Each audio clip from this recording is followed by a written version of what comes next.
Hello friends, आज जो class है उसमें हम लोग पढ़ेंगे पारिवारिक बजट। तो देखिए, बजट एक निश्चित अवधि के अनुमानित आय व्यय के विस्तृत ब्यौरे को कहते हैं। मतलब एक लिमिटेड टाइम, उसमें हमारी कितनी इनकम है और कितना हमें व्यय करना है, इसी के हम विस्तृत ब्यौरे को हम बजट कहते हैं। निश्चित आय से परिवार के सदस्यों की आवश्यकताओं की पूर्ति ही करना बजट का मुख्य उद्देश्य होता है। यानी आपको जो निश्चित आय मिल रही है उसी से परिवार के जितने भी सदस्य उनकी आवश्यकताओं की पूर्ति करना बजट का हमारा मुख्य उद्देश्य है। परिवार के सदस्य अपनी आय के अनुसार विभिन्न मदों पर व्यय करते हैं, अपनी आवश्यकताओं की पूर्ति करते हैं। बजट पारिवारिक आय व्यय में संतुलन बनाए रखता है।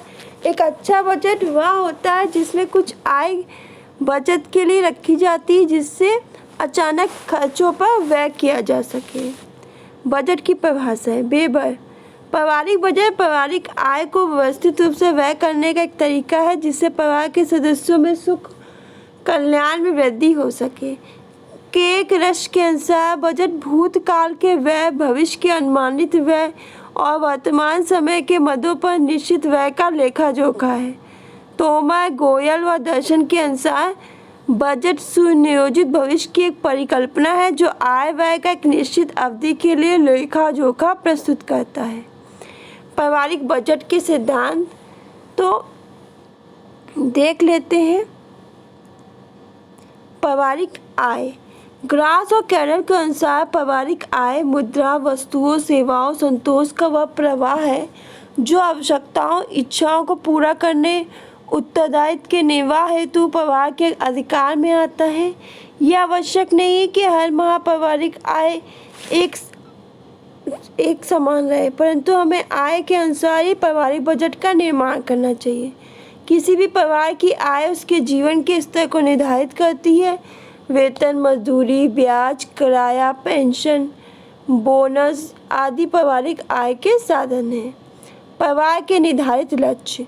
प्रत्येक परिवार के स्वयं के कुछ निर्धारित लक्ष्य होते हैं जिनको प्राप्त करने की वो पूर्ण चेष्टा करता है। लक्ष्यों की प्राप्ति के पश्चात ही परिवार के सदस्यों में संतुष्टि की भावना उत्पन्न होती है। प्रत्येक परिवार में मुख्य रूप से 3 प्रकार के लक्ष्य होते हैं। एक दीर्घ, दूसरा अल्प, तीसरा साधन समाप्ति लक्ष्य। दीर्घकालीन लक्ष्यों के उदाहरण है बच्चों की शादी कराना, अपना घर खरीदना आदि। बच्चों की शादी के लिए किए जाने वाले मानसिक बचत करके परिवार के सदस्य अल्पकालीन लक्ष्य की प्राप्ति करते हैं। साधन समाप्ति लक्ष्यों के उदाहरण है पुष्प सज्जा के लिए फूल तोड़ना, सब्जी बनाने के लिए सब्जी काटना, बैंक से पैसा निकालने के लिए चेक काटना। परिवार की वर्तमान और भविष्य आवश्यकताएं।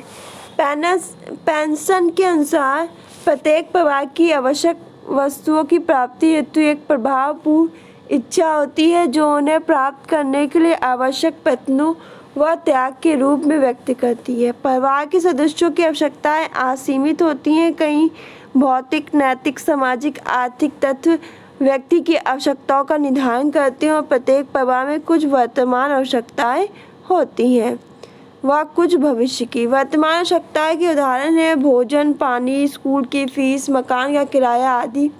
भविष्य की आवश्यकताओं के उदाहरण हैं बच्चों का विवाह, विश्वविद्यालय, प्रोफेशनल कोर्स की फीस।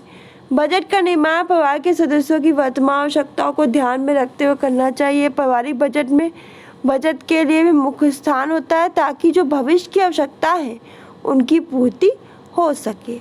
पारिवारिक बजट के प्रकार तो देख लेते हैं। सबसे पहले आता है आपका संतुलित बजट यानी बैलेंस बजट, यानी जितना आय है और व्यय समान होता है। यानी संतुलित बजट से अब है ऐसे बजट से है जिसमें आय और व्यय समान हो, जिसमें अनुमानित आय और प्रस्तावित व्यय बिल्कुल समान होते हैं। संतुलित बजट को एक अच्छा बजट माना जाता है क्योंकि इसमें ना तो बचत का स्थान होता है ना ही उधार लेना होता है। बचत का बजट इस प्रकार का बजट में अनुमानित आय जो होती है वो अधिक होती है और जो प्रस्तावित व्यय होता है वो कम होता है। इस प्रकार के बजट द्वारा परिवार में बचत होती है, परिवार के सदस्यों में आर्थिक सुरक्षा की भावना उत्पन्न होती है। घाटे का बजट बजट से बिल्कुल ही बचत की वजह से बिल्कुल विपरीत है। इसमें क्या होता है, जितनी आय नहीं होती उससे ज़्यादा हमारा व्यय हो जाता है और उधार लेने की आवश्यकता पड़ती है। वास्तविक व सैद्धांतिक बजट। वास्तविक बजट से अभिप्राय ऐसे बजट से जिसमें किसी एक परिवार की आय का वास्तविक ब्यौरा होता है, इसके द्वारा हम परिवार की आर्थिक स्थिति, परिवार की आय और व्यय की स्थिति, वर्तमान स्थिति का सही अनुमान लगा सकते हैं। यह परिवार के लिए समान नहीं होता। एक ही परिवार के लिए हर महीने समान नहीं होता, क्योंकि परिवार की आवश्यकताएं परिवर्तित होती रहती है। सैद्धांतिक बजट से तात्पर्य किसी विशेष वर्ग के परिवार के वांछित व्यय की रूपरेखा से है। औसत बजट। औसत बजट से अभिप्राय ऐसे बजट से जो किसी वर्ग विशेष के समस्त परिवारों की औसत आय व्यय को बताता है। बजट से इस वर्ग की विभिन्न वस्तुओं सेवाओं पर व्यय की एक समान प्रवृत्ति का ज्ञान होता है। मानक या आदर्श बजट। यह बजट औसत परिवारों के लिए आदर्श व्यय की रूपरेखा बताता है। इससे कुछ को आदर्श मान लिया जाता है। इन्हीं के आधार पर परिवार के बजट बनाए जाते हैं। मात्रा व मूल बजट। तो मात्रा व मूल बजट से अभिप्राय ऐसे बजट से जिसमें किसी परिवार के एक निश्चित समय में क्रय की वस्तुओं और सेवाओं की मात्रा, उनके मूल्यों का विवरण होता है। इसमें जीवन निर्वाह व्यय का और उसमें होने वाले परिवर्तनों का सही अनुमान लगाया जा सकता है। पूर्व व आंशिक बजट। जब व्यक्ति संपूर्ण व्यय अर्थात छोटे बड़े व्यय की योजना बनाता है तब उन्हें पूर्व बजट कहते हैं। कभी कभी व्यक्ति छोटे छोटे दैनिक व्यय के लिए कोई योजना नहीं बनाता, केवल प्रमुख मदों पर व्यय की योजना बनाता है, तो ऐसे बजट को आंशिक बजट कहते हैं।